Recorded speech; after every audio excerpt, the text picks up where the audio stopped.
Hi everyone, welcome back. So today is Thursday. Hope everyone is having a great day. The markets did actually pretty good today. So we'll look at the markets, Bitcoin and Ethereum. They were all in the green today, which was good. And then we have the miners. For the most part, they were all in the green today. Some actually reached their new 52-week lows. That was Argo, Hut 8, and Iris Energy. So that wasn't good for them, but we'll take a look at what's going on there. We also have the bad and the good, what's happening today, and basically Bitcoin news.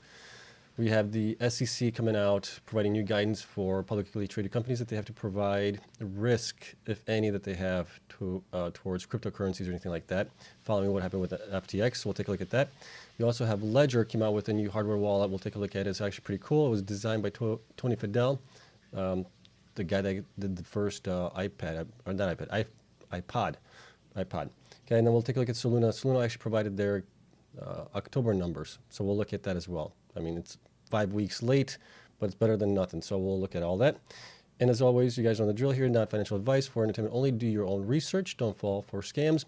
And I'm invested in the following coins and companies for full disclosure, so you guys are aware of that. And if you enjoy this type of content, hit the like button, subscribe, helps me out tremendously. So let's take a look at the markets here really quick, and then we'll get into Bitcoin, Ethereum, and the miners. So S&P was up 0.75% today to 3,963. 3,963. Okay, I think I said that right. At first I thought I said that wrong. Dow Jones was up 0.55% to 33,781, and the Nasdaq was up 1.22% to 11,637. Bitcoin and Ethereum both were up as well today, but they are trading red right now.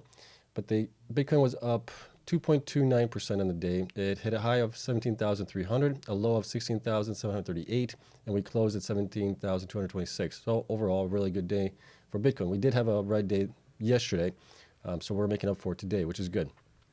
And you can see here on the chart that we've been red one day, green one day, red, green, red, green, red, green. I mean, we've been trading pretty much sideways here, right around the 17,000 mark here for the last, what is this, 1, 2, 3, 4, 5, 6, 7, 8, almost 9 days now. So almost 2 weeks. We're a couple days away from being 2 weeks. So we'll see if we get another red day tomorrow, but we'll see how that goes. On the 4-hour chart, looking at the RSI right now is at 64. Last time we were kind of close to that was back right around here. And at that time, price was a little bit lower. So we're still looking good on the 4-hour chart. Looking at the 1-hour chart as well, RSI has peaked way up here to right now 73. RSI has been coming down a little bit here in the last couple hours, and the price has been going up, so that's kind of a good sign there. But if we look at the last time we were here, was back here, price was actually higher at that point. So I don't know if we're having a little bit of a reversal happening. We'll have to see what happens over the next 24 hours, see if that actually continues to go up, or like I'm thinking we may actually fall. We did have a pretty huge spike here today on this green chart, on this green line. That usually leads me to think where you might be falling down a little bit, but we'll see. Okay, Ethereum, looking at the daily chart, today was up 3.96%, so we hit a high of 1,292, a low of 1,221, and we closed at 1,280. So that was pretty good as well. Okay, let's take a look at the miners really quick as well. Any was up 5.66% to 28 cents. Argo was up 3.08% to 7 cents. Bit Digital was up 3.33% to 75 cents. Bitfarms was up 4.49% to 51 cents. CleanSpark was up 2.93% to $2.11. They are going to be reporting their end of the year, I believe, numbers, which is going to be on the 14th, so next week. Then we got Core Scientific was up 6.51% to 12 cents. DigiHost was down 2.05% to 52 cents. DMG was up 10.35% to 16 cents. Greenidge was up 1.19% to 49 cents. Hive was up 2.69% to $1.91. Hut 8 was up 1.89% to $1.08. Iris Energy was down 2.84% to $1.37. Luxfolio was flat on the day at less than a penny. Marathon was up 0.37% to $5.39. They were kind of down on the day a little bit in the beginning, but they kind of pulled it off towards the end of the day. Mawson was up 6.89% to 31 cents. Riot was up 3.55% to $4.37. Soluna was down 10.09% to 53 cents. And Stronghold was up 3.54% to 53 cents. Okay, so those are all the miners. Let's take a look at the network hash rate really quick as well. And let's see what we got going on here. So network hash rate is starting to continue to go back up. We are now at 257 million on it on the 7-day average. If we look at the 1-day average, yeah, we're starting to come back up. We're down a little bit here to 284. We were at 292. So we're starting to see that increase going forward. We'll see if Bitcoin holds that 17,000 mark, if that's going to continue going up. And I think if Bitcoin goes up even higher from here, the network hash rate is going to grow with it as well. And that might be regardless whether or not it does. So we'll keep an eye on that one. Okay. So first story that we have here is SEC issues new guidance requiring companies to disclose cryptocurrency risks. This is all based on everything that's happened in the last couple of months with FTX going under, BlockFi, others as well. So this is in kind of, it's not retaliation, it's just their kind of answer to it to make sure that companies are reporting anything that they have on the books that might be crypto related. So here's the story. So the Securities and Exchange Commission released new guidance Thursday requiring companies that issue securities to disclose to investors their exposure and risk to the cryptocurrency market. The guidance comes about a month after FTX, one of the world's largest cryptocurrency exchanges, filed for bankruptcy after a loan customer funds to a risky trading company that was funded by FTX former CEO Sam Bankman-Fried. Over 100,000 customers were affected by the exchange's failure. On Wednesday, SEC Chair Gary Gensler fended off accusations that the agency has failed to prevent crypto firms from misusing customer funds. Gensler also said the SEC would take more enforcement actions if the firms fail to comply with the existing rules. So one little step here looks like. Under the new guidance, companies will have to include crypto asset holdings as well as their risk exposure to the FTX bankruptcy and other market developments in their public filings. The company's bankruptcy filings indicate the company has over 1 million creditors. I don't think there's going to be a lot of companies that had exposure to FTX. I think it was mostly, that kind of closed-knit circle of cryptocurrency companies lending, sharing in between each other that caused this whole mess. But we'll see. And a suggested item within the letter asks the issuers to describe how the company bankruptcies and subsequent effects have impacted or may impact your business, financial condition, customers, and counterparties, either directly or indirectly. Another asks for a description of any material risk to you, either direct or indirect, due to excessive redemptions, withdrawals, or suspension of redemptions or withdrawals of crypto assets. Identify any material concentrations of risk and quantify any material exposures. So I think that's pretty good that they're asking companies to do this. The more transparency that we have, I think, is better. Now, a lot of the mining companies already provide a lot of this, I believe, but it will be interesting to see if any of them change anything in their reporting when they report their quarterly reports or anything else, if anybody had any exposure to it. I'm not aware of anybody that did. There were some that had loans, but that was through other parties, which didn't seem to be affected by this, or at least not much. So we'll see how this plays out, but I think this is good. So this is one good thing. Next, Ledger came out with a new device. So iPad creator Tony Fadell designed a $279 credit card sized device for storing your crypto. I've been talking about this for a long time on this channel here, that you really need to custody your own coins. Do not leave them on exchanges. And we've seen a lot of people do that recently. Unfortunately, it's been a little too late. Those that were affected by it, by FTX, by Celsius, some of the other ones, they learned, unfortunately, a hard lesson. But hopefully they can get their crypto back. I'm hoping. We'll see how this plays out. So you can see the design of the device here. I'm not going to play the video, but it's like a credit card size. It's e-ink. It's pretty cool. And I think this is more consumer friendly than their current or their past lineups that they had. They had the Ledger Nano S, Ledger Nano X, I think. I had the Ledger Nano S. I had two of them, actually. I still do.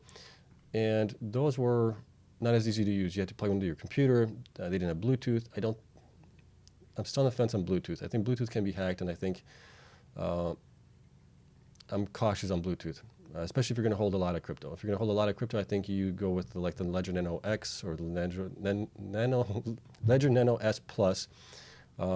Those that don't have Bluetooth in them, those are going to be a lot more secure for that. If you're doing small transactions, then you want to put it on something that's portable, easy to use with your smartphone, things like that, okay? So that's kind of my sense on that. Let's take a look at the story here.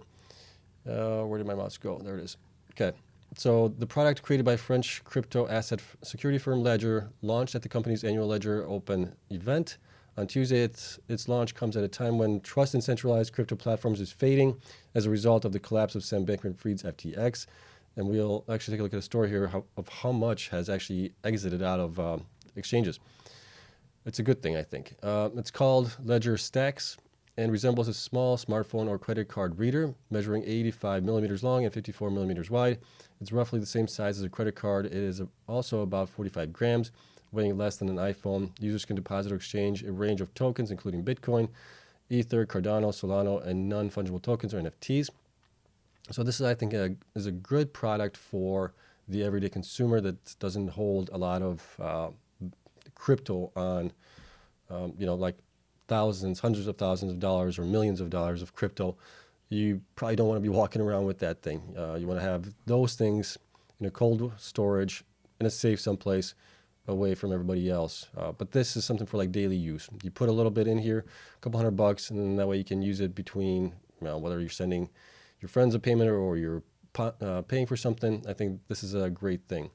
So the Ledger STAX sports a black and white e-ink display similar to that of Amazon's Kindle e-readers. It also includes magnets so that multiple devices can be stacked on top of each other like a pile of books or cash, hence the name STAX. Users can connect it to their laptop through a USB cable or their phone via Bluetooth, okay?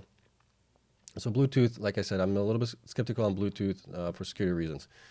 But if you have $100 or $200 on there and it gets hacked, not a big deal, right? The big concern is when you have a lot. Also, I don't think a lot of people are going to be having a lot of these because they can store so many cryptos on it. I think hundreds, if not thousands of cryptos on this little device.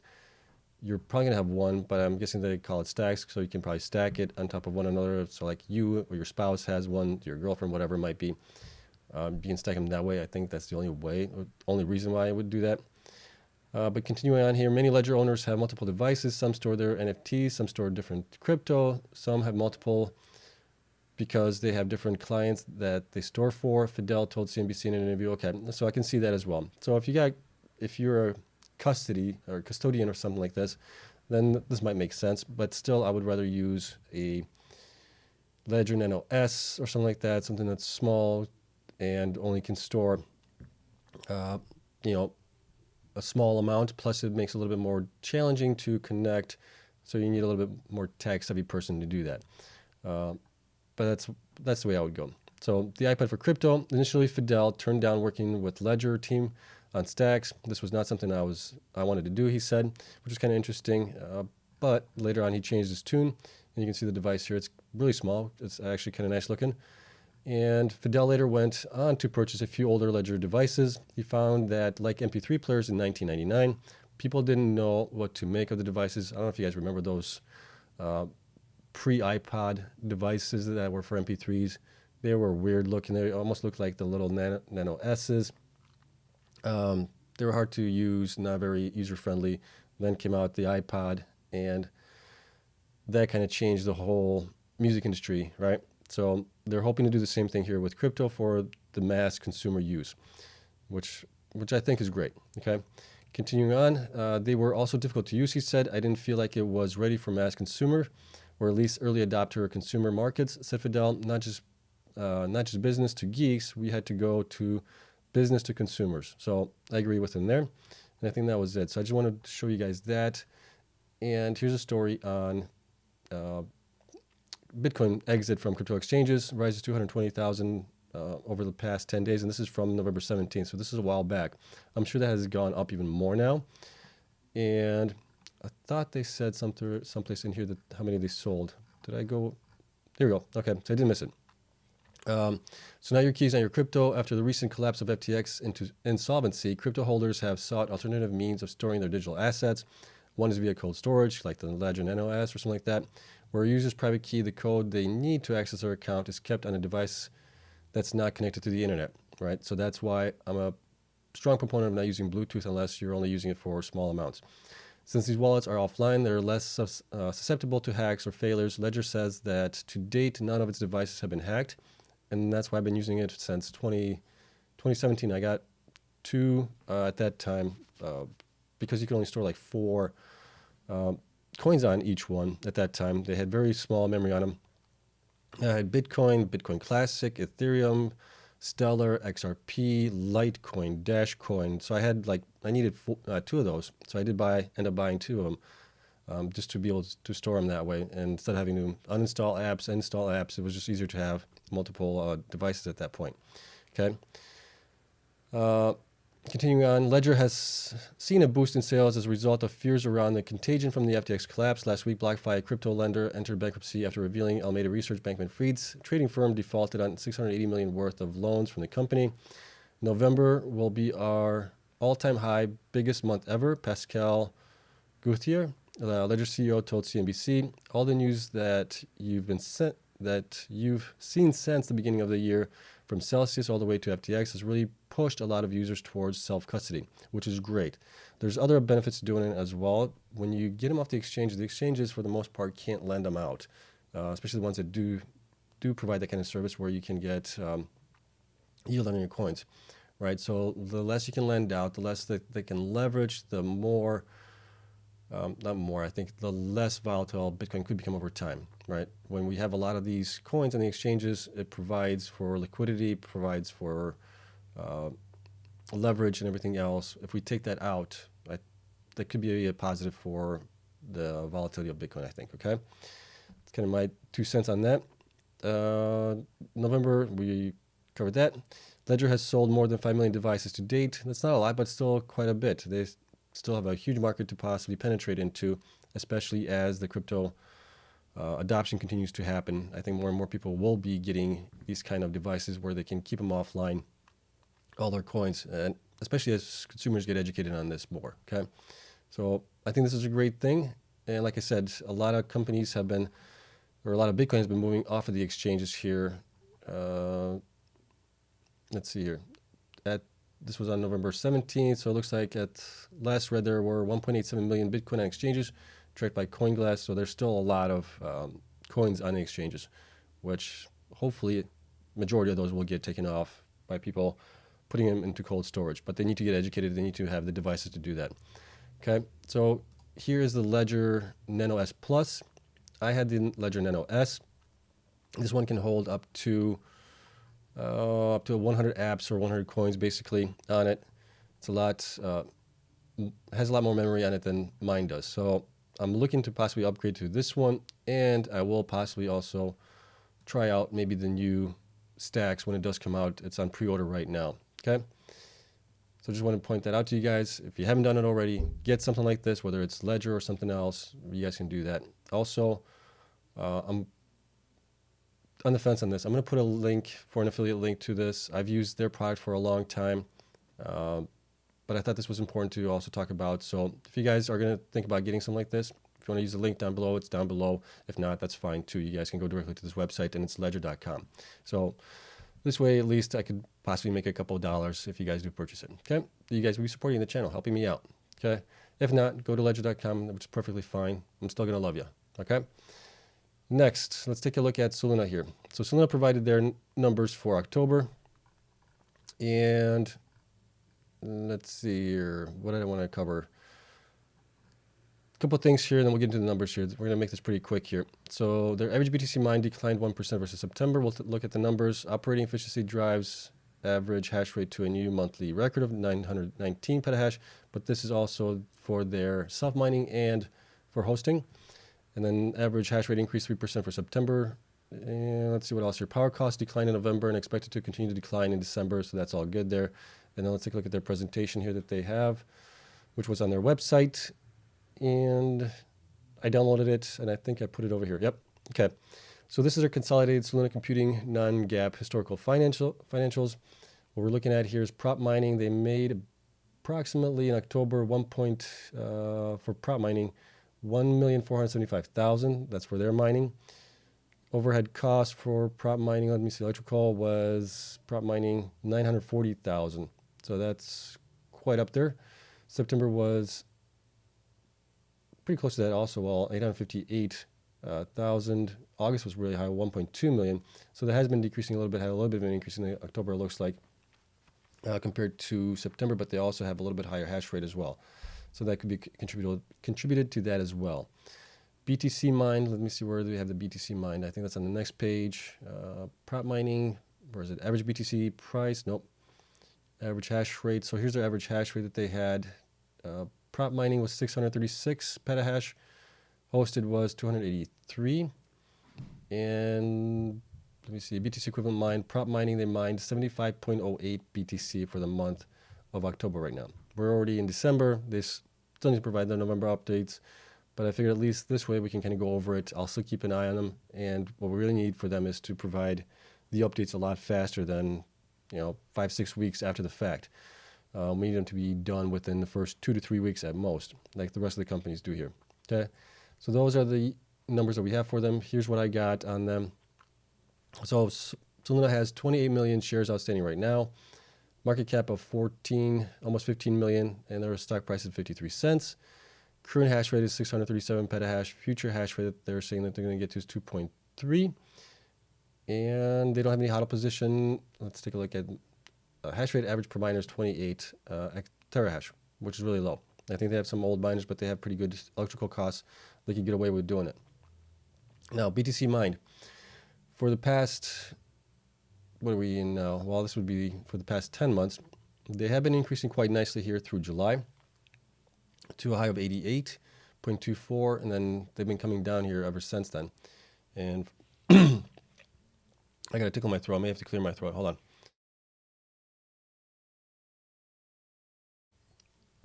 Okay, sorry about that. I had to take a sip of water. And so they've been declining here as far as the BTC production is concerned every month, and that I'm pretty sure it's contributable to the network hash rate of Bitcoin going up. They're not growing as fast as that. That is contributing to them making less each month. And you can see here they were at 78 in September, 75, so 3 less. You can also see it on their BTC per exahash efficiency. They were at 165 in the beginning of the year. They've been falling down to 127. They increased that to 143 in July and August. And then they've been falling down here. September was 126 BTC per exahash, and now October 117. That still makes them one of the most efficient of the miners that we cover so far. I think the next closest one is going to be Bitfarms, possibly at around 105. And then maybe, what was the other one? I think DMG might have been the other one that was pretty close to that as well. Okay, so we got 75 BTC mined so far this in October. That equates to 1.475 million. That's fine. Here are the miners that got installed in October. So we installed 270 of these 87 terahash miners that are reported. That got them to the 636 petahash. Sorry, having a mind blank there. They did also, looks like, mine possibly about 27,000 in Litecoin, Dogecoin, potentially during that period, because without that, I could not get them to that figure amount of 1.475 million. Okay. Other good thing for them was the institutions. Institutions did increase a little bit by 237 here. Shares also increased a little bit to 2.4 million, and percentage owned went up to 13.68. We still don't have any analyst coverage on them, so there is no buy or hold ratings on them or price target for that. Here's what we're looking at. They are growing relatively slowly here. Their equipment isn't all that good right now. They are trading, based on my numbers, at a PE of roughly between 1 and 2. I think they can easily get to maybe a 10 or 15 PE when things start going up in price for Bitcoin. That will lead them to be about maybe $4.38 to $6.57 if things work out that way. As you all know, Bitcoin miners are heavily down right now. They're way undervalued right now. And I think that's going to continue on until Bitcoin starts getting out of this slump that we're in, and we're going to get closer to the halving event, which is going to be next year, sometime around March possibly. Okay, so that's it. Just a really quick update on them. They have been growing a little bit here, but not enough to combat the network hash rate growth. So in order to do that, they have to grow at least with what the network hash rate is growing. So if the network hash rate is growing 2 to 3% a month, they have to do the same, if not better, to do to be able to mine the same coins or more coins. Okay, so that is it. Let me know what you guys thought of it. Not much going on. We're still waiting on some of the other miners to provide the November updates, which I'm surprised that they haven't already. We're almost 2 weeks into this month already, and usually by then we had at least 80% of the miners already provided that. So I think with everything the way it's been going, they're, I wouldn't say they're hesitant to provide that information, but I think they're just not, it's not of a, not as, what's the word I'm looking for? Not as important for them to do so. But once they do provide it, we'll cover it here. And tomorrow's Friday, which I think we also have the Bitcoin expiry happening tomorrow on the futures. We'll see if the bears or the bulls went out. So we'll take a look at that, and then we'll see what else happens. Okay, so that's it. Hope you guys enjoyed it. Spreadsheets available to my Patreon members. Thank you everyone there for their continued support. Thank you so much for watching. Love you all. And like I said, if you're interested in Ledger Nano X or whatever one you want, link is in the description. If not, go directly to the website. Okay, that is it. If you guys don't want me to provide any more affiliate links, let me know, and I won't. Okay, you guys are in control. I do this for you guys. So have a great night. I'll see you guys in the next one.